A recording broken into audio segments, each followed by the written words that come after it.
کاش زہرا کے نغمے وہ مرتے دم لب پر۔ بسم اللہ الرحمن الرحیم۔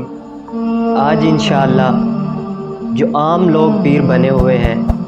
اور لوگوں کو بے وقوف بنایا ہوا ہے تو ان کے بارے میں ذکر ہوگا، لیکن یہ ہے کہ پہلے ایک وہ پیر جس کو حقیقت میں اللہ کا ولی کہتے ہیں اس کے بارے میں ایک واقعہ آپ کو سناتا ہوں، پھر انشاءاللہ ان پیروں کے بارے میں بھی بتاؤں گا آپ کو کہ ایک اللہ کا ولی ایک بازار سے گزر رہا تھا اور وہاں بارش بہت تیز تھی، اس وجہ سے کیچڑ بن گیا تھا۔ تو وہ بزرگ، وہ فقیر اللہ عز و جل کا اسی بازار سے گزر رہا تھا جہاں کیچڑ بہت زیادہ تھا، اور اس فقیر نے ٹوٹا ہوا جوتا پہنا ہوا تھا، اور اس فقیر کے جوتا ٹوٹے ہونے کی وجہ سے جو کیچڑ تھا وہ راہگیروں پر، یعنی جو راہ سے گزر رہے تھے ان کے کپڑوں پر گر رہا تھا۔ سردی بھی بہت زیادہ تھی اور اس سے بھی زیادہ ہو رہی تھی، اور اس کے کپڑے جو ہے وہ بھی پھٹے پرانے تھے۔ تھوڑی دور گیا تو ایک حلوائی نے دودھ کا گرم پیالہ اس فقیر کو دیا، اور اس فقیر نے بسم اللہ الرحمن الرحیم پڑھ کر 3 ہی گھونٹ میں اس دودھ کے پیالے کو نوش فرما لیا، اور دودھ پینے کے بعد وہ الحمدللہ کہتا ہوا آگے گزر گیا، یہاں تک کہ وہ فقیر اللہ عز و جل کا ایک مکان تک پہنچا، اور ایک بدمعاش عورت اپنے دوست کے ساتھ بیٹھی تھی اور وہ فقیر اس راہ سے گزر رہا تھا۔ جب وہ وہاں سے گزرا اور اس کے ٹوٹے ہوئے جوتے کی وجہ سے کیچڑ اڑا اور اس عورت کے کپڑوں پر جا کر گر گیا، اور اس عورت کو پھر غصہ آیا۔ اس نے اس فقیر کو، اللہ عز و جل کے اس نیک بندے کو ایک تھپڑ رسید کر دیا، ایک تھپڑ مارا، اور اس فقیر نے ہاتھ اٹھائے اور کہتا ہے یا اللہ، کہیں تو مجھے دودھ پلاتا ہے اور کہیں تھپڑ رسید کرواتا ہے، یا اللہ میں تیری رضا پر راضی ہوں۔ اور اللہ عز و جل کی رضا پر راضی بھی رہنا یہ بھی ایک بہت بڑا مقام ہے، اور جو لوگ مقام رضا پر فائز ہوتے ہیں تو وہ پھر دعا مانگنا بھی اپنے لیے جرم سمجھتے ہیں۔ وہ کہتے ہیں کہ جس حال میں ہمیں اللہ عز و جل رکھے اس حال پر رہنا اللہ عز و جل تک پہنچنے کا صحیح راستہ ہے۔ یہ کہہ کر وہ فقیر آگے گزر گیا، اور اس بدمعاش عورت کا دوست جب اپنے مکان کی طرف سیڑھیوں پر چڑھنے لگا تو وہ جب سیڑھیوں پر چڑھنے لگا تو اس کا پاؤں پھسلا، پاؤں پھسلنے کی وجہ سے سر کے بل نیچے گرا، اور اسی وقت اس کی روح قبض ہو گئی۔ جب روح قبض ہوئی تو لوگوں نے اس فقیر کو پکڑ لیا اور کہا کہ تو نے اس کے لیے بد دعا کی ہے، اور لوگ اس فقیر کو کہنے لگے کیا تو نہیں جانتا کہ ہم اس محبوب کی امت ہیں کہ جس کو لوگ پتھر بھی مارتے پھر بھی آپ ان کے لیے بد دعا نہیں فرماتے تھے بلکہ ان کے لیے دعائیں کرتے۔ اور فقیر نے کہا کہ مجھ سے قسم لے لیجئے کہ میں نے اس کے لیے بد دعا نہیں کی۔ تو پھر انہوں نے کہا کہ وہ پھر کیسے مر گیا اگر آپ نے بد دعا نہیں کی؟ فقیر نے کہا دوستوں کی دوستوں سے لڑائی ہوئی ہے، اور کہ اس بدمعاش عورت کے اوپر کیچڑ جانے کی وجہ سے اس کے دوست نے مجھے تھپڑ مارا، اور میرے دوست کو یہ گوارا نہ ہوا کہ اس کے دوست کو کوئی تھپڑ مارے۔ اس بزرگ فقیر اللہ عز و جل کے نیک بندے نے کہا کہ اس میں میرا کیا قصور ہے؟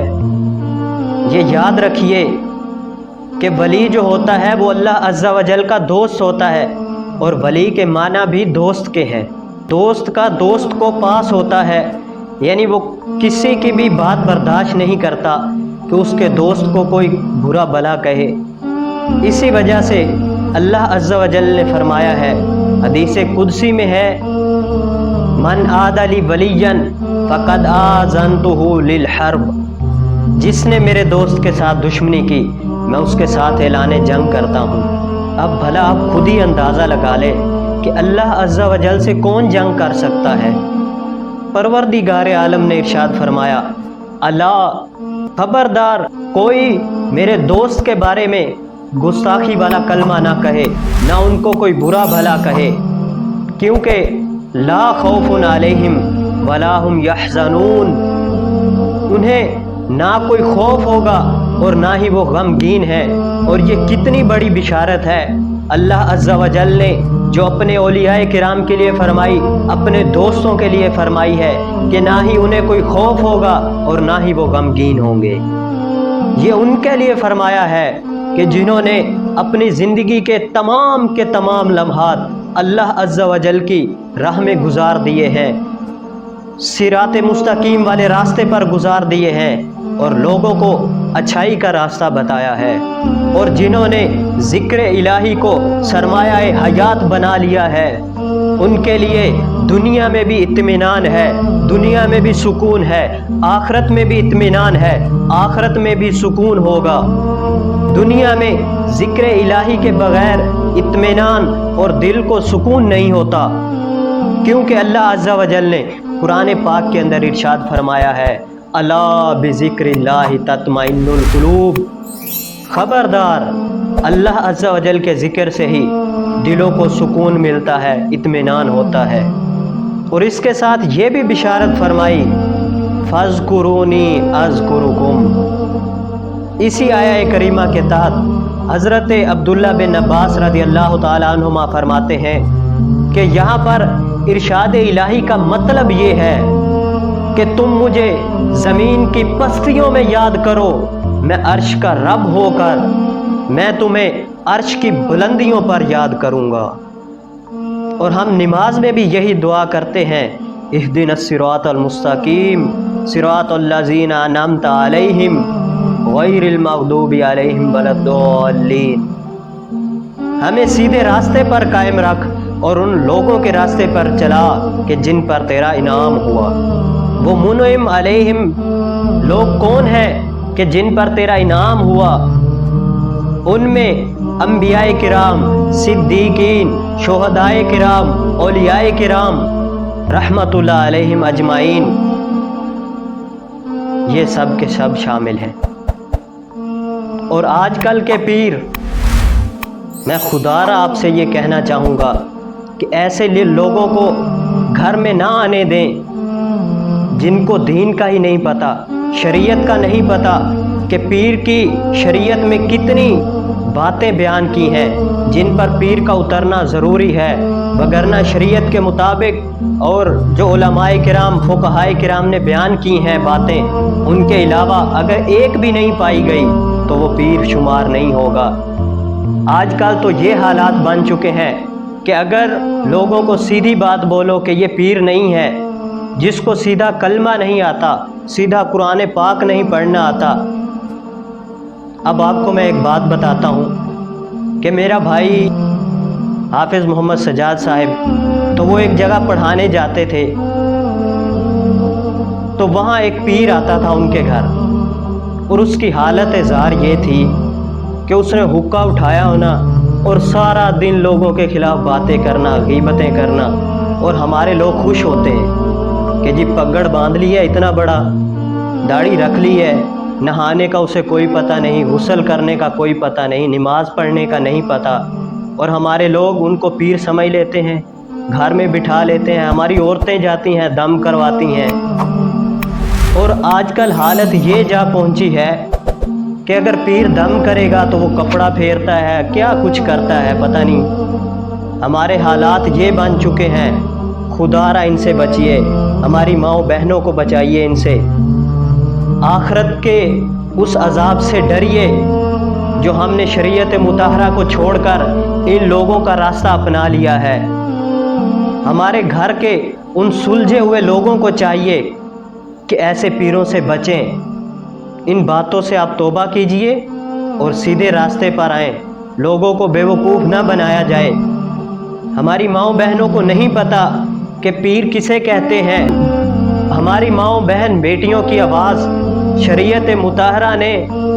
تو نعت پڑھنے سے بھی منع کیا ہے۔ فتاوی رضویہ میں اعلیٰ حضرت علیہ رحمہ فرماتے ہیں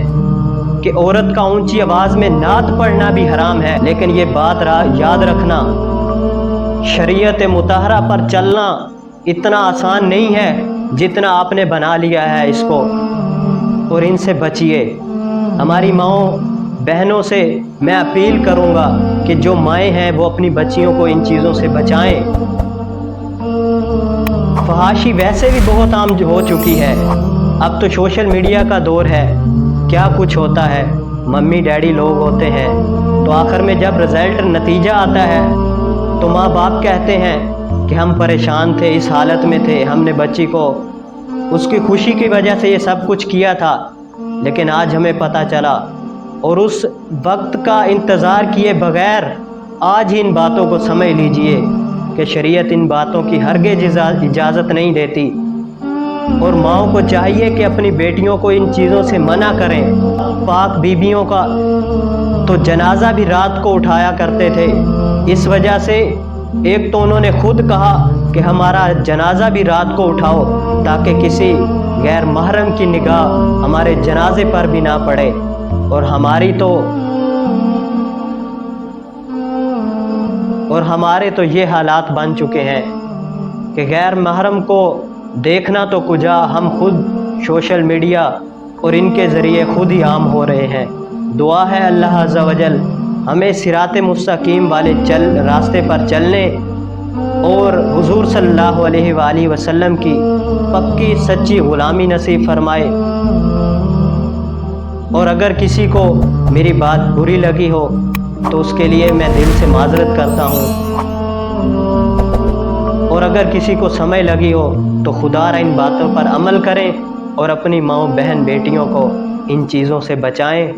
وآخر دعوایا ان الحمدللہ رب العالمین۔